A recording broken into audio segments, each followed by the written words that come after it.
जीवन के पद प्रदर्शक मुद मंगलमय संत समाज, दूर दूर से पधारे हुए प्रेमी भक्त सज्जनों, श्रद्धा भक्ति के स्रोत माता एवं बहनों, काफी समय से अभी हम और आप सभी लोग गद और पद के माध्यम से व्यवहार और परमार्थ संबंधी बातों को श्रवण कर रहे थे। मेरे लिए भी आज्ञा हुई है, आज्ञा का पालन करते हुए आप लोगों के समक्ष कुछ विचार रखूंगा। कबीर साहब जी का मौलिक ग्रंथ है बीजक। बीजक में 11 प्रकरण हैं, जिसमें सबसे लास्ट प्रकरण है साखी प्रकरण। साखी प्रकरण में सदगुरु श्री कबीर साहब जी ने कहा है कि सकलो दुर्मति दूर करूं, अच्छा जन्म बनाओ। काग गवन गति छाड़ के हंस गवन चली आओ। यद्यपि हम जीवन में हर व्यक्ति सुख चाहता है, शांति चाहता है, आनंद चाहता है, भौतिक उन्नताएं और सफलताएं भी चाहता है, और जीवन में अपने जब आध्यात्मिक मार्ग में चलता है आदमी, तो आध्यात्मिक मार्ग में आदमी मुक्ति भी चाहता है। ध्यान रखना, व्यवहार जगत में आप किसी भी प्रकार से छल बल, रिश्वतखोरी, बेईमानी करके आप भौतिक सफलता में उन्नति प्राप्त कर सकते हो। भौतिक जगत में आप आगे बढ़ सकते हो, बहुत ऊपर उठ सकते हो, सबको पीछे पछाड़ सकते हो। ये भौतिक जगत में ये सब कुछ हो सकता है। लेकिन ये बात भी दूसरे याद रखना कि भौतिक जगत में आदमी कोई कितने धनवान बन जाए, कितने पद वाला बन जाए, कितने ऊपर उठ जाए, कितने मान और सम्मान पाले, ये हमारे जीवन की सफलताएं नहीं है, जीवन की उन्नति नहीं है। क्योंकि सबसे बड़ी सफलता और सबसे बड़ी उन्नति है जो आदमी अपने अध्यात्म क्षेत्र से आगे बढ़े, ऊपर उठे। और अध्यात्म क्षेत्र से ऊपर उठने के लिए, आगे बढ़ने के लिए सदगुरु श्री कबीर साहब जी ने पहली शर्त रखा है कि सकलो दुर्मति दूर करो। आदमी के पास में 2 मति होती है, एक सदमति होती है, एक कुमति होती है। जब आदमी के भीतर में कुमति होती है तो उसको गलत काम की तरफ ले जाती है, गलत विचारों की तरफ ले जाती है, गलत दृश्यों की तरफ ले जाती है, गलत श्रवण करवाती है और गलत काम भी करवाती है। जब जब हमारे अंदर में कुमति आएगी, हमेशा बंधन के तरफ, दुख के तरफ, हमेशा आपको वो मति उधर ले जाएगी। ये है कुमति का काम। और दूसरी है सुमति। जब जब आदमी के भीतर में सुमति आती है तो सुमति हमेशा जीवन में आदमी को अच्छे महापुरुषों के पास में ले जाती है, अच्छी बातें श्रवण करवाती है, अच्छे महापुरुषों को दर्शन करवाती है और हमेशा अपने को सत्कर्म की तरफ प्रेरणा करती है। लेकिन आदमी क्या करता है, थोड़े से घंटा 2 घंटा के लिए जब सत्संग में जाता है आदमी, थोड़े से के लिए आदमी जब विचारों को श्रवण करता है, शांति से बैठता है, तो हमको ऐसा लगता है कि आदमी बड़ा धार्मिक है। मंदिर मस्जिद चला जाता है, पूजा पाठ करता, तो आदमी सोचता कि बहुत बड़ा धार्मिक है। लेकिन जब 2 घंटे के बाद उसको व्यवहार में आने दीजिए, अपनी दुकानदारी में जाने दीजिए, घर परिवार के व्यवहार में आने दीजिए, फिर आदमी की असलियत समझ में आती कि आदमी असली में क्या है।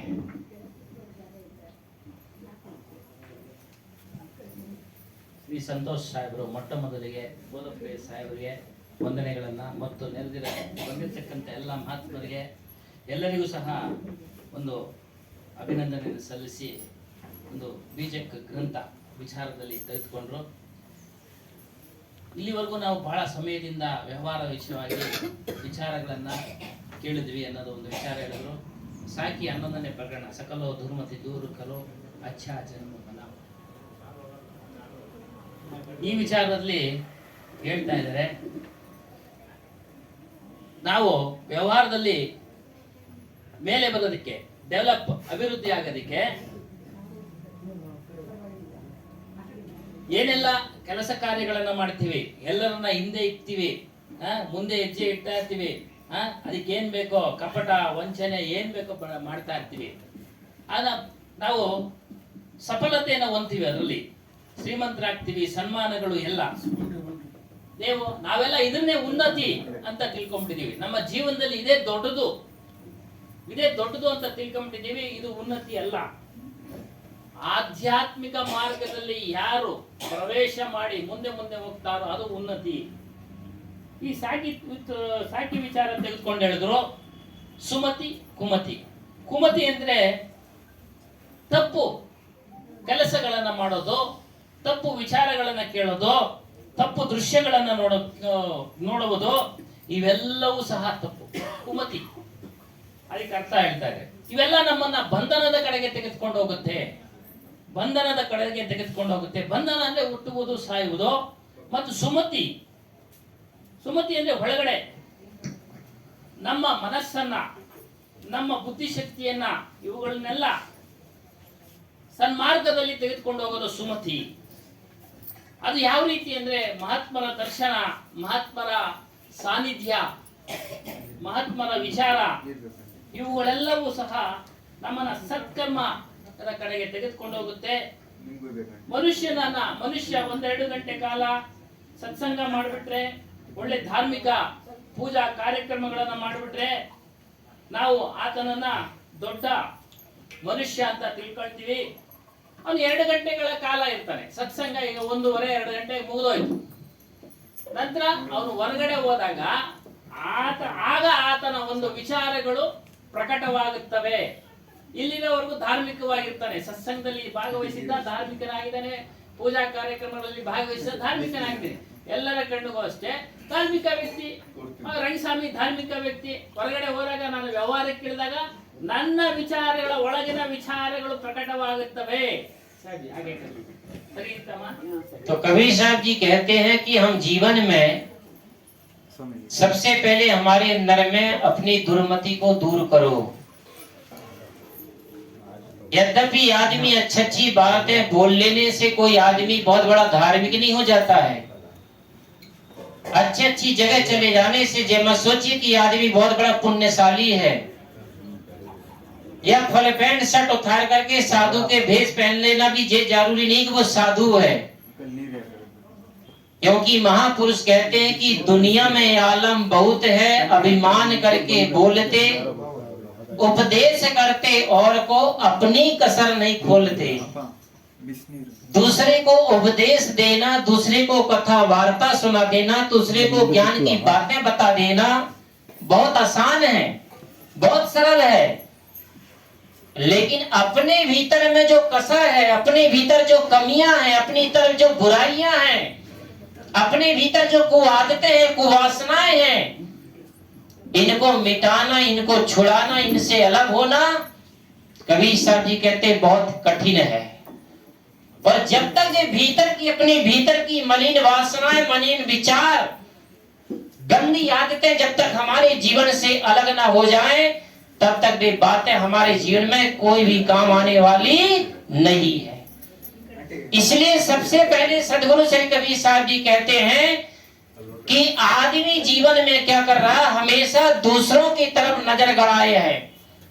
अपने तरफ हमारी नजरें कब लौटेगी? और जब तक हमें अपने भीतर, अपने आप की तरफ नजरें नहीं लौटेगी, तब तक लाख कोशिश कर लेना है। आप कितने धार्मिक जगह पे चले जाओ, कितने सत्संग सुन लो, लेकिन आप जीवन में सच्चे धार्मिक नहीं बन सकते हो। क्योंकि महापुरुष कहते हैं झांक रहे हैं इधर उधर सब, अपने अंदर झांके कौन। जैसे कोई व्यक्ति अपने घर में बैठ के दूसरे के मकान को देखता है, उसको झांकना कहते, देखना कहते हैं। तो हर आदमी दूसरे की बुराइयों को झांकता है, दूसरे की बुराइयों को देखता है, लेकिन अपने भीतर में आदमी कब देखेगा, कब लौटेगा। झांक रहे हैं इधर उधर सब, अपने अंदर झांके कौन। ढूंढ रहे दुनिया में कमियां, अपने मन में ताके कौन। हम दूसरों की कमियों को देखते हैं, लेकिन अपनी कमियों को हम कभी भी नहीं देख पाते हैं। दुनिया सुधरे सब चिल्लाते, खुद को आज सुधारे कौन। हर आदमी समाज को सुधारने में लगा है, देश को सुधारने में लगा है। पति है तो पत्नी को सुधारने में लगी है, पत्नी है तो पति को सुधारने में लगी है, पिता माता पिता है तो बच्चों को सुधारने में लगे हैं, भाई को भाई सुधारने में लगा है। लेकिन कबीर साहब जी कहते कि हर व्यक्ति दूसरे को सुधारने में लगा है, लेकिन अपने मन को कब सुधारोगे, अपने आप को कब ठीक करोगे। दुनिया सुधरे सब चिल्लाते, खुद को वहां सुधारे कौन। हम सुधरे तो जग सुधरेगा, यह सीधी बात स्वीकारे कौन।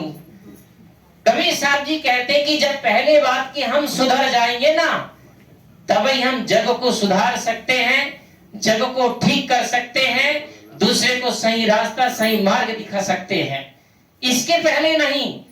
इसलिए सदगुरु श्री कबीर साहब जी कहते सकलो दुर्मति दूर करो। और जब तक दुर्मति दूर नहीं होगी तब तक कबीर साहब जी क्या कहते, अच्छा जन्म बनाओ। अभी जन्म मिला है, मनुष्य जीवन मिला हमको, लेकिन मनुष्य जीवन पाकर के अब ये मत समझ जाइए कि आपका जीवन अच्छा हो गया। अभी कबीर साहब जी की कसौटी, कबीर साहब जी कहते अच्छा जन्म बनाओ। इसका मतलब है कि अभी हमारा जन्म अच्छा नहीं है।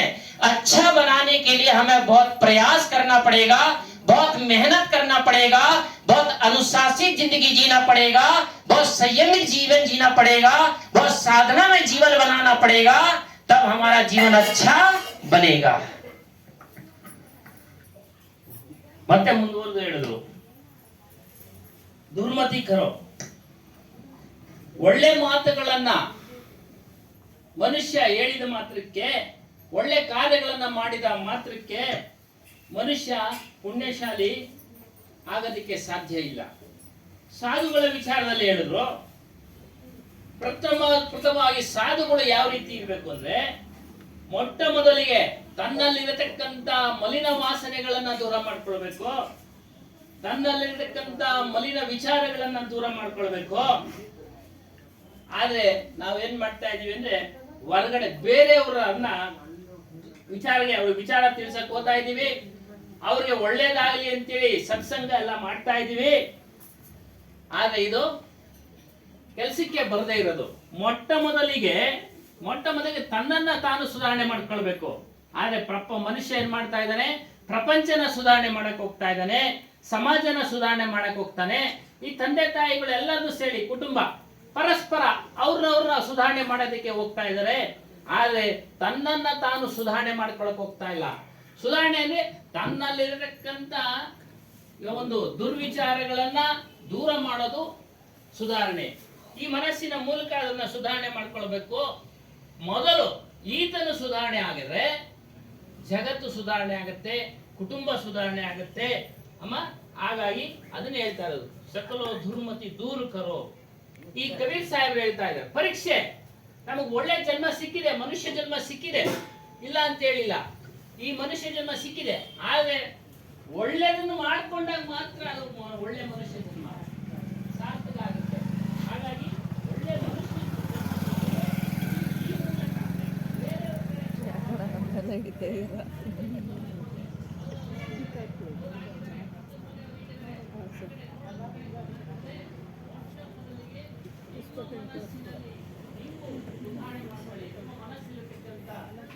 ಬುದ್ಧಿಗಳನ್ನ ದೂರ ಮಾಡ್ಕೊಳ್ಳಿ, ಆಗ ಶಾಂತಿ ಅನ್ನೋದು ಸಿಗುತ್ತೆ ಅಂತ ಹೇಳಿ.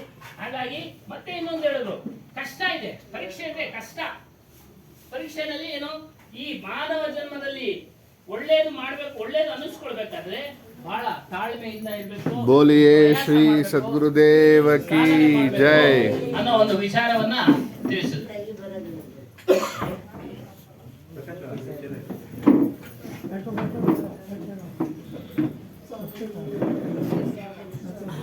बोलिए श्री सद्गुरुदेव की जय। ಓಕೆ. ಅಚ್ಚಾ, ಅಚ್ಚಾ. ಅವ್ರು ಕುತ್ಕೊಳ್ಳಿ, ಇನ್ನು ಬರೋದು ಆಮೇಲೆ ಬರ್ತಾರೆ. ಬೋಲೋ ಸದ್ಗುರುದೇವ ಜೈ। ಗಮನ ಬದಲಾವಣೆ ಆಯ್ತು. बोलिए श्री सदगुरुदेव की जय। बैठ जाइए अपनी अपनी जगह पे।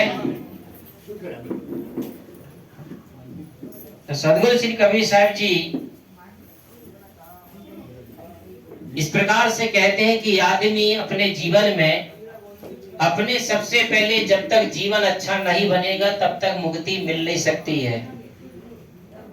जिस प्रकार से गंदा दर्पण में अपना खुद का चेहरा नहीं दिख सकता है, गंदे पानी में अपना तस्वीर नहीं दिखती है, इसी प्रकार जब तक हमारा गंदा अंतःकरण होगा, गंदे विचार होंगे, वासना की धूल जमी होगी, तो क्या हमें अपने जीवन में अपने स्वरूप का दर्शन होगा?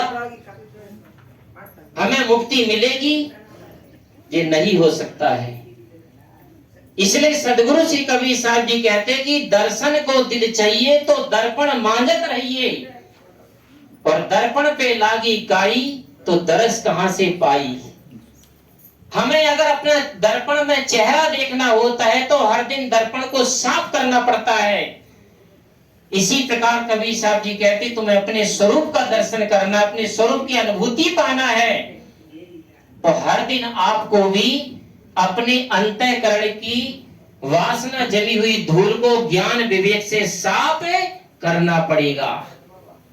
लेकिन आदमी अपने घर के कमरे को साफ करता है, बर्तनों को साफ करता है, कपड़ों को साफ करता है, चेहरे को साफ करता है, सिर्फ साफ नहीं कर पाता है तो अपने अंतःकरण और अपने मन को साफ नहीं करता है। आदमी सबकी कीमत करता है लेकिन अपने जीवन की कीमत नहीं करता है। एक बार सदगुरु श्री कबीर साहब जी को किसी भक्त ने हीरा दान किया, और कबीर साहब को जब हीरा दान किया तो एक भगत आया और भगत ने कहा कि हे गुरुदेव, मुझे जीवन में कुछ कल्याण का रास्ता बताइए।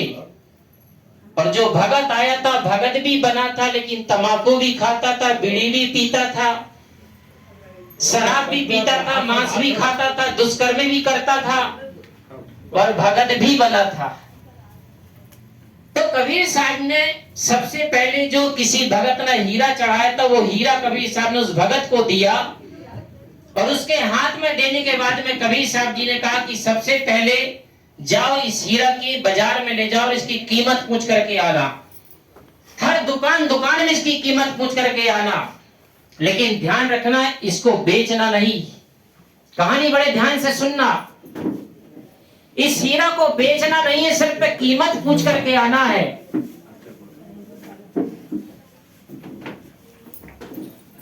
बोलिए श्री सद्गुरुदेव की जय।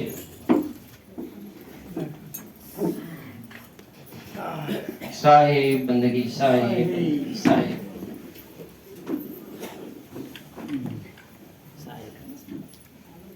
तो कहते हैं कि वो भगत सबसे पहले उस हीरा को लेकर के कहां पहुंचा? एक आलू बेचने वाले की दुकान में। उस आलू बेचने वाले को दिखाया उस हीरे को। उसने कहा भैया कि इसका दाम क्या लगाओगे? उसने कहा भैया 1 किलो आलू के बदले इस हीरा को मैं खरीद सकता हूं। क्योंकि वो आलू बेचने वाला उस हीरे को क्या जाने कि हीरा क्या है। उसने कहा एक चमकीला पत्थर है, मैं इसको आलू के लिए कांटा तोलने के लिए इसका उपयोग मैं लेने के लिए मैं 1 किलो आलू के बदले में ले सकता हूं। उस हीरा वाले ने हीरे को लिया, फिर एक संतरे को बेचने वाले की दुकान में गया। संतरे बेचने वाले को कहा भैया इसका दाम क्या लगाओगे? उसने कहा कि 2 किलो संतरा दे सकता हूं। फिर वो किराने की दुकान में गया, किराने की दुकान वाले को बताया कि भाई इसके दाम क्या लगाओगे? बोले 10 किलो नमक लो, दे सकता हूं। फिर इसके बाद में ज्वेलर्स की दुकान में गया, उससे पूछा कि इसका दाम क्या लगाओगे? ज्वेलर्स की दुकान वाले ने कहा कि भैया मैं इसका 10,000 रुपए इसका दाम दे सकता हूं। और जब फिर वही हीरा को लेकर के वो शिष्य जब जौहरी की दुकान में गया, हीरे के व्यापारी के पास में गया और कहा कि भाई इसका दाम क्या लगाओगे? उसे हीरे के व्यापारी ने कपड़ा बिछाया, साफ सुथरे कपड़े में उस हीरे को लेकर के रखा, उसके आसपास घूम करके देखा और देखने के बाद में कहा कि बोले भाई जो तुम्हारा जो हीरा है वो इतना कीमती है कि मेरे पूरी दुकान में भी इस हीरा की कीमत के लिए मेरे पास में धन नहीं है। ठीक इसी प्रकार से वो हीरा को जब वापस लेकर के आया, कबीर साहब को वापस दिया उस चेले ने, और जैसा जैसा जिन जिन लोगों ने मोल बताया था सभी बात उसने चेले ने कबीर साहब के सामने रखा। कबीर साहब जी ने कहा कि बोले बेटा ठीक इसी प्रकार से संसार में जो अपने मनुष्य जीवन रूपी हीरा हमको मिला है, लेकिन इस हीरे को लोग कोई 1 किलो आलू के मोल में खो रहा है, कोई 2 किलो संतरे के मोल में खो रहा है, कोई 10 किलो नमक के मोल में खो रहा है, कोई 10,000 रुपए के मोल में खो रहा है, और कोई भोगों के मोल में खो रहा है। लेकिन जो महापुरुष इस जीवन रूपी हीरा की कीमत जानते हैं, कबीर साहब जी कहते हैं ये जीवन रूपी हीरा अनमोल है, क्योंकि दुनिया में हम सबको खरीद सकते हैं, लेकिन दुनिया की दौलत से जे मनुष्य रूपी जीवन को नहीं प्राप्त किया जा सकता है। ಇಲ್ಲಿ ಮತ್ತೆ ಮುಂದುವರೆದು ಹೇಳಿದ್ರು. ಕನ್ನಡಿ ಉದಾಹರಣೆ ಕೊಡ್ತಾರೆ. ಕನ್ನಡಿ ಮೇಲೆ ಕೊಳೆ ಕುಳಿತಿದ್ರೆ ನಮ್ಮ ಮುಖ ನಮಗೆ ಕಾಣೋದಿಲ್ಲ. ಕನ್ನಡಿನ ಸ್ವಚ್ಛ ಮಾಡಿದ್ರೆ, ಅದನ್ನ ಕ್ಲೀನ್ ಮಾಡಿದ್ರೆ ನಮ್ಮ ಮುಖ ಕಾಣುತ್ತೆ. ಅದೇ ರೀತಿಯಾಗಿ ನಾವು ನಮ್ಮ ಸ್ವರೂಪದ ಅನುಭವ ನಮಗೆ ಆಗ್ಬೇಕಾದ್ರೆ ನಮ್ಮ ಅಂತಃಕರಣವನ್ನ ಕ್ಲೀನ್ ಮಾಡ್ಕೊಳ್ಬೇಕು. ಅಂತಃಕರಣನೇ ಮನಸ್ಸು, ಬುದ್ಧಿ, ಚಿತ್ತ, ಅಹಂಕಾರ ಹೇಳಿದ್ರಲ್ಲ, ಹಾಗೆ ಸುನೀತಾ ಸಾಹೇಬ್ ಜಿ ಅವರು ಹೇಳಿದ್ರು. ಅಂತಃಕರಣ, ಈ ಅಂತಃಕರಣನ ಶುಚಿ ಮಾಡ್ಕೊಳ್ಬೇಕು, ಕ್ಲೀನ್ ಮಾಡ್ಕೊಬೇಕು. ಮೈಕ್ ಮುಂದೆ ಇಟ್ಕೊಳ್ಳಿ. ಅಂತಃಕರಣವನ್ನ ಕ್ಲೀನ್ ಮಾಡ್ಕೊಳ್ಬೇಕು. ಇಲ್ಲಿ ಒಂದು ಉದಾಹರಣೆ ಕೊಟ್ರು. ಒಬ್ಬ ಭಕ್ತ ನನಗೆ ಕಲ್ಯಾಣದ ಮಾರ್ಗವನ್ನ ತೋರಿಸಿ ಅಂತೇಳಿ ಸದ್ಗುರು ಕಬೀರ್ ಸಾಹೇಬ್ರನ್ನ ಕೇಳ್ಕೊಳ್ತಾನೆ. ಆ ಭಕ್ತ ಅಂತ ಅಂದ್ರೆ ಅವನಿಗೆ ಎಲ್ಲಾ ರೀತಿಯ ದುರಭ್ಯಾಸಗಳಿತ್ತು, ಎಲ್ಲಾ ರೀತಿಯ ಸ್ಮೋಕಿಂಗ್ ಮತ್ತೊಂದಿತ್ತು. ಆಗ ಅವರು ಏನ್ ಮಾಡಿದ್ರು, ಆ ಶಿಷ್ಯನಿಗೆ ಯಾರೋ ಒಬ್ಬ ಶಿಷ್ಯ ಕೊಟ್ಟಿದ್ದ ಹೀರನ್ನ ಅವ್ರಿಗೆ ಕೊಟ್ರು. ತೆಗೆದುಕೊಂಡು ಹೋಗಿ ಇದನ್ನ ಬೆಲೆಗೆ ಮಾರಾಟ ಮಾಡಬೇಡ, ಬೆಲೆ ತಿಳ್ಕೊಂಬ, ಇದು ಹೀರಾ ವಜ್ರ. ಅವನು ಹೇಳ್ದ ಆಲೂಗಡ್ಡೆ, ಅವನ ಹತ್ರ ಹೇಳ್ದ, ಅವ್ನಿಗೇನ್ ಗೊತ್ತಾಗುತ್ತೆ ಇದು ಆಲೂಗಡ್ಡೆ ತೂಕ ಹಾಕಕ್ಕಾಗತ್ತೆ ಅಂತ ಹೇಳ್ಬಿಟ್ಟು 1 kg ನಾನು ಆಲೂಗಡ್ಡೆ ಕೊಡ್ತೀನಿ ಅಂದ. ಹೀಗೆ ಇದೇ ರೀತಿ ಅಂಗಡಿಗಳನ್ನ ಬದಲಾಯಿಸ್ಕೊಂಡು ಚಿನ್ನದ ಅಂಗಡಿ ಹತ್ರ ಹೋದ, ಅವನು 10,000 ರೂಪಾಯಿ ಕೊಡ್ತೀನಿ ಅಂದ. ಅದೇ ವಜ್ರದ ವ್ಯಾಪಾರಿ ಹತ್ರ ಹೋದ, ಅವ್ನು ನೋಡ್ಬಿಟ್ಟು ಎಲ್ಲ ಕ್ಲೀನ್ ಆಗಿ ಪರೀಕ್ಷೆ ಮಾಡಿ ಹೇಳ್ದ, ಈ ಹೀರೆಗೆ ಬೆಲೆ ಕಟ್ಟಕ್ಕೆ ಸಾಧ್ಯ ಇಲ್ಲ, ನನ್ನಲ್ಲಿರ್ತಕ್ಕಂಥ ಎಲ್ಲಾ ಐಶ್ವರ್ಯ ಸಂಪತ್ತನ್ನ ಕೊಟ್ಟರು ಸಹ ಈ ಹೀರೆಗೆ ವಜ್ರ ಬೆಲೆ ಕಟ್ಟೋದಕ್ಕೆ ಸಾಧ್ಯ ಇಲ್ಲ ಅಂತೇಳಿ ತಿಳಿಸ್ತಾನೆ. ಆಗ ಮತ್ತೆ ಆ ಶಿಷ್ಯ ವಾಪಸ್ಸು ಬಂದು ಕಬೀರ್ ಸಾಹೇಬ್ಗೆ ಎಲ್ಲಾ ವಿಚಾರವನ್ನ ತಿಳಿಸ್ತಾನೆ. ಆಲೂಗಡ್ಡೆ ವ್ಯಾಪಾರ ಹಿಂದೆ ಹಿಡಿದು ಅವನು ಉಪ್ಪಿನ ವ್ಯಾಪಾರಿ ಮತ್ತು ಚಿನ್ನದ ವ್ಯಾಪಾರಿ ಏನೇನು ಹೇಳೋದನ್ನೆಲ್ಲವನ್ನ ತಿಳಿಸ್ತಾನೆ. ಅದೇ ರೀತಿಯಾಗಿ ಅವರು ಕಬೀರ್ ಸಾಹೇಬ್ ಹೇಳ್ತಾರೆ, ನೋಡಪ್ಪ, ಯಾವ ರೀತಿ ಈ ವಜ್ರಕ್ಕೆ ಬೆಲೆ ಕಟ್ಟಕ್ಕೆ ಸಾಧ್ಯವಾಗಲಿಲ್ವೋ ಅದೇ ರೀತಿಯಾಗಿ ಈ ಮನುಷ್ಯ ಜನ್ಮ ಬೆಲೆ ಕಟ್ಟೋದಕ್ಕೆ ಸಾಧ್ಯ ಆಗೋದಿಲ್ಲ. ಬಂದಿದೆ ಮನುಷ್ಯ ಜನ್ಮ, ಇದನ್ನ ವಜ್ರದಂತೆ ಯಾವ ರೀತಿ ವಜ್ರಕ್ಕೆ ಬೆಲೆ ಕಟ್ಟಾಗಲಾಗಿಲ್ಲ. ಯಾಕೆ ಈ ಮಾತು ಹೇಳ್ತಾರೆ ಅಂದ್ರೆ ಮತ್ತೆ ಮತ್ತೆ ನಮಗೆ ಮನುಷ್ಯ ಜನ್ಮ ಬರೋದು ಕಷ್ಟ ಇದೆ. ಹಾಗಾಗಿ ಈಗ ಬಂದಿದೆ ವಜ್ರದಂತ ಬೆಲೆ ಉಳ್ಳತಕ್ಕಂಥ ಮನುಷ್ಯ ದೇಹ ಬಂದಿದೆ. ಇದು ಸ್ಪೆಷಲ್ ಜ್ಞಾನ ಇದೆ. ಅವ್ರು ಹೇಳಿದ್ರು ವಿಶೇಷವಾದ ಜ್ಞಾನ ಇದೆ. ಇದರ ಮೂಲಕ ನೀನು ನಿನ್ನ ಮನಸ್ಸನ್ನ ಸ್ವಚ್ಛ ಮಾಡ್ಕೊಂಡು ನಿನ್ನ ಸ್ವರೂಪದ ಅನುಭವನ ಪಡೆಯಬಹುದು ಅನ್ನೋ ಒಂದು ವಿಚಾರವನ್ನ ಹೇಳಿದ್ರು ಸಂತೋಷ್ ಸಾಹೇಬ್ರು. ಹಾಗೆ 5 मिनट बस 5 मिनट में मैं पूरा करूंगा। तो कबीर साहब जी कहते हैं कि सकलो दुर्मति दूर करो, अच्छा जन्म बनाओ, काग गवन गति छाड़ के। हमारे अंदर में जो कौवा की चाल है, कौवा के अंदर में बहुत से ऐसी अवगुण हैं। सबसे पहले तो उसकी भाषा गलत, उसकी दृष्टि गलत, उसका खाना गलत, उसका स्वभाव गलत, उसका अंतःकरण गलत। इसी प्रकार से कबीर साहब जी कहते हैं कि हमारे अंदर में जो काग जैसे कुदृष्टि है, हमारे अंदर में कुविचार है, कुमलिनता है, जे हमारे अंदर में कौवे की चाल को कबीर साहब जी कहते कि छोड़ो, त्यागो और हंस गवन गति चली आओ। और जो हंसवत, जो हंस की रहनी क्या होती है, हंस का सबसे पहला तो शांत स्वभाव होता है, दृष्टि एकदम साफ होती है, अंतःकरण एकदम पवित्र निर्मल होता है, खान पान पवित्र होता है, क्षीर सागर में रहता है। इसी प्रकार हमारे अंदर में भी, हमारे अंदर में हंस के जैसे गुण आना चाहिए। हमें हमेशा सत्संग रूपी क्षीर सागर में हमें तैरना चाहिए, नहाना चाहिए और महापुरुषों के ज्ञान रूपी, विचार रूपी मोतियों को चुगते रहना चाहिए। इससे क्या होगा, हमारा जीवन एकदम आज नहीं तो कल धीरे धीरे हमारे अंतःकरण की मलिनता, अंतःकरण की कालिमा धीरे धीरे साफ होगी, छूटेगी। और जिस दिन हमारी ये कालिमा छूट जाएगी, मिट जाएगी, साफ हो जाएगी, उसी दिन आपसे फिर मुक्ति कहीं दूर नहीं है। जिस प्रकार से हम बीमार होते हैं, डॉक्टर के पास जाते हैं तो डॉक्टर हमारा स्वास्थ्य का इलाज नहीं करता, ना स्वास्थ्य की चिंता करता है। डॉक्टर हमेशा बीमारी का इलाज करता है और बीमारी की ही चिंता करता है। और जिस दिन वो डॉक्टर की दवा से हमारी बीमारी छूट जाती, बीमारी मिट जाती है, जो शेष बचता है वो ही स्वस्थ है। ठीक इसी प्रकार से महापुरुषों के पास में हम जब जाते हैं, उनके ज्ञान विचारों से जब हमारे भीतर की बीमारी रूपी मलिनता, वासना, आसक्ति खत्म हो जाती है, हमारा अंतःकरण निर्मल पवित्र हो जाता है, फिर जो शेष बचता वो क्या है, तुम्हारा जीवन, वही तो तुम्हारी साक्षात मुक्ति है, अपने आत्म अनुभूति है। और जे हमारा जीवन में कब होगा, नित खरसान लोहा गुण छूटे, नित की गोष्ठी माया मोह टूटे। जिस प्रकार से किसी लोहा में जंग लग जाता, उसे बार बार खरसान में चढ़ाते रहो, उसका जंग साफ हो जाता है। इसी प्रकार बार बार सत्संग करने से हमारे भीतर का जन्म जन्मांतर का ध्यास वासना मिट करके साफ हो जाती है और हमारा जीवन मुक्त हो जाता है। ठीक मुझे 20 मिनट का समय दिया गया था, समय मेरा पूरा हुआ।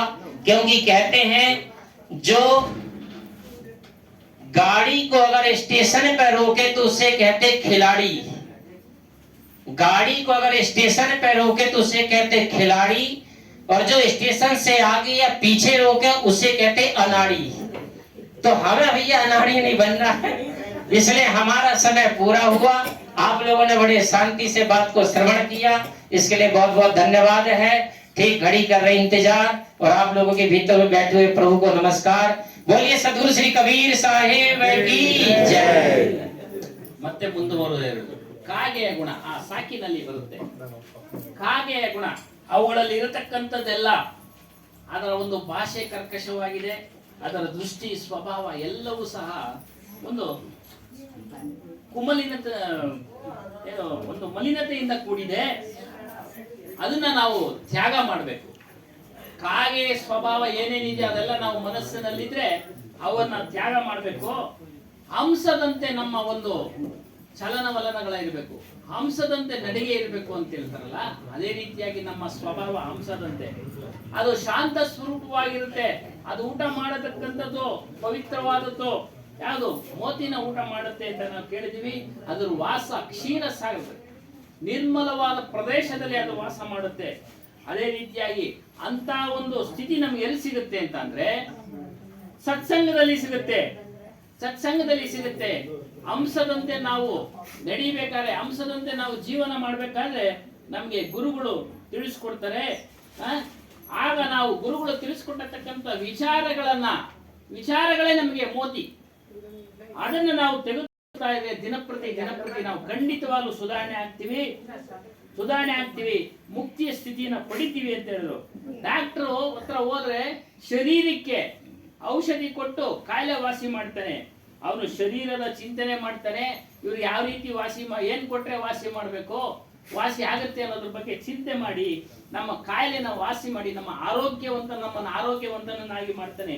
ಅದೇ ರೀತಿಯಾಗಿ ಗುರುಗಳು, ಸಂತರು, ಮಹಾಪುರುಷರು ನಮ್ಮಲ್ಲಿರತಕ್ಕಂತ ಮಲಿನತೆಗಳನ್ನ ತಿಳಿಸಿ ಅವುಗಳನ್ನ ತ್ಯಾಗ ಮಾಡೋ ವಿಚಾರವನ್ನ ತಿಳಿಸ್ತಾರೆ.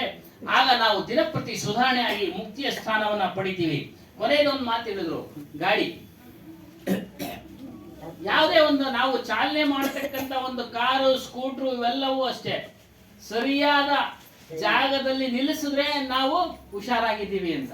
ಯಾಕೆ ಹೇಳಿದ್ರು ಅಂದ್ರೆ ಅದಕ್ಕೆ ಇವತ್ತು 20 ನಿಮಿಷ ಟೈಮ್ ಕೊಟ್ಟಿದ್ರಲ್ಲ, ಅದಕ್ಕೆ ಅವ್ರು 20 ನಿಮಿಷಕ್ಕೆ ಮುಂದೋದ್ರೆ ಗೊತ್ತಾಯ್ತು ನಮ್ಗೂ. ಅದೇ ಹೇಳ್ತಾ ಇದ್ದೀನಿ, ಹೇಳಿದ್ರು ಅದು ಕರೆಕ್ಟ್. ಅವರು ಬುದ್ಧಿವಂತರು, ಸುಶೀಲವಂತರು, ಏನೇ ಹೇಳಿದ್ರು ಅಂದ್ರೆ ಅವ್ರು ಬುದ್ಧಿವಂತರಾಗಿದ್ದಾರೆ. ನಾವು ಹಿಂದೆನೆ ನಿಲ್ಸಿದ್ರೆ ಅನಾಡಿ ಆಗ್ತೀವಿ. ಅನಾಡಿ ಆಗ್ತೀವಿ ಅಂತ, ಹಿಂದೆ ಬಿದ್ದೋಗ್ತೀವಿ ಅಂತ. ನಾವು ಸಹ ಸುಶೀಲವಂತರಾಗೋಣ, ಬುದ್ಧಿವಂತರಾಗೋಣ. ನಮ್ಮ ಈ ದೇಹ ಮನಸ್ಸು ಎಂಬ ಗಾಡಿಯನ್ನ ಮುಕ್ತಿಯ ಕಡೆ, ಅದೇ ನಿಜವಾದ ಸರಿಯಾದ ಪ್ಲೇಸ್. वो सही जगह है साहब जी, वो हमारा स्वरूप का वो गुरु के द्वार से उधर ले सकता है. ಅಲ್ಲೆಲ್ಲ ಗುರುಗಳ ಮೂಲಕ ನಮ್ಮ ಈ ಗಾಡಿನ ಯಾವುದು ಮನಸ್ಸು, ಬುದ್ಧಿ, ಚಿತ್ತ, ಅಹಂಕಾರ ಇವುಗಳನ್ನೆಲ್ಲ ತೆಗೆದುಕೊಂಡು ಮುಕ್ತಿಯ ಮಾರ್ಗದ ಕಡೆ ಹೋಗೋಣ ಅಂತ ಹೇಳಿದ್ವಿ. साहब जी गलत समझना, हमें आपको पहले दिया, कई को हमको रेस्ट होना. अभी माता जी शुरू करता है. विजयलक्ष्मी